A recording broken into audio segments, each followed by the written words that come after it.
Hello guys, welcome to all of you in my first vlog. और आज हम बात करेंगे उस लड़के के बारे में जिसको मैं पहली बार 11th क्लास में मिला था।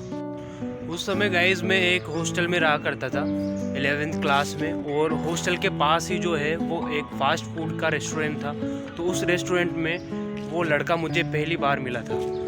एक्चुअली वो वहाँ पर काम करता था और मैं जब भी उस फास्ट फूड की शॉप में जाता था तो मैं हमेशा उससे मिलता था।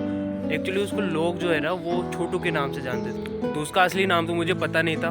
बट फिर जब मेरी उससे बात हुई तो मुझे पता लगा कि वो जैसलमेर का रहने वाला है। और फिर जब धीरे धीरे मेरी और उससे बात हुई तो मुझे और पता लगा उसके बारे में। तो मुझे एक चीज़ पता लगी कि उसके जो पेरेंट्स हैं उन्होंने कुछ पैसों के लिए उसे उस दुकानदार को बेच दिया था। वो लड़का वैसे चाउमीन काफ़ी अच्छे बनाता था, और जब भी मैं वहाँ पर शॉप पर जाता तो वो मेरे पास भैया भैया कहकर बैठ जाता था।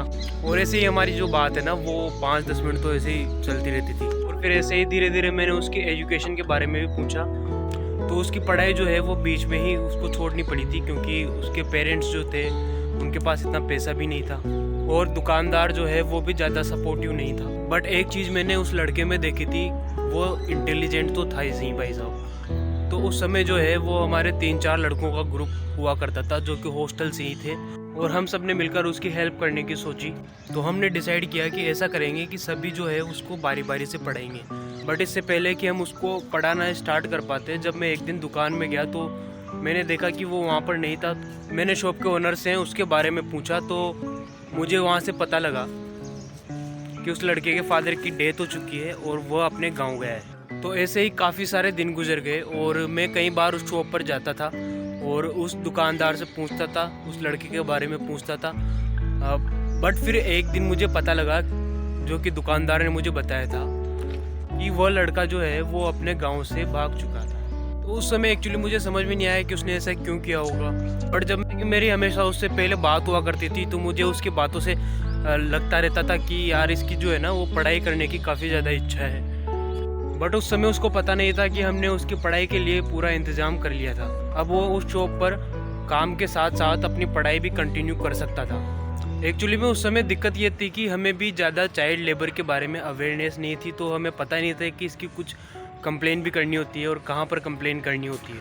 तो क्योंकि वो लड़का अपने घर से जा चुका था तो मुझे कोई उम्मीद नहीं थी कि वह कभी मुझे मिल पाएगा। बट एक दिन कुछ ऐसा हुआ, कुछ आप कह सकते हो इसको एक ये संयोग ही था। तो मैं जा रहा था कॉलेज अपने दोस्तों के साथ, और तभी मुझे एक ऊंट गाड़ी पर एक लड़का नज़र आया, और वो लड़का वही था जिसे मैं उस शॉप पर रोज़ाना मिला करता था। तो वो जो लड़का था वो मेरी तरफ हंस रहा था, मुस्कुरा रहा था। बट एक्चुअली वो मुझसे काफ़ी डिस्टेंस में था, तो ना तो मैं उसको आवाज़ लगा पाया और ना ही मैं कुछ उसे कह पाया। गाइस, ये थी उस लड़के की कहानी जिसकी मैं हेल्प नहीं कर पाया, और इस बात का रिग्रेट मुझे हमेशा रहेगा। एक्चुअली मेरे व्लॉग लाने के पीछे जो रीज़न है वो ये है कि कई सारी ऐसी स्टोरीज़ होती है, कई सारी ऐसी हमारी घटनाएं होती है हमारे साथ, जो सिर्फ हमें या फिर हम कुछ दोस्तों को ही बता पाते हैं। बट इस व्लॉग की सीरीज़ के ज़रिए मैं कई सारे लोगों की जो सच्ची स्टोरीज़ हैं वो आपके सामने लाऊंगा। तो हमारे इस व्लॉग को हम यहीं पर ख़त्म करते हैं, और अगर आपको ये अच्छा लगा हो तो इसे लाइक, शेयर और सब्सक्राइब ज़रूर करें। तो मिलते हैं अगले व्लॉग में, तब तक के लिए बाय।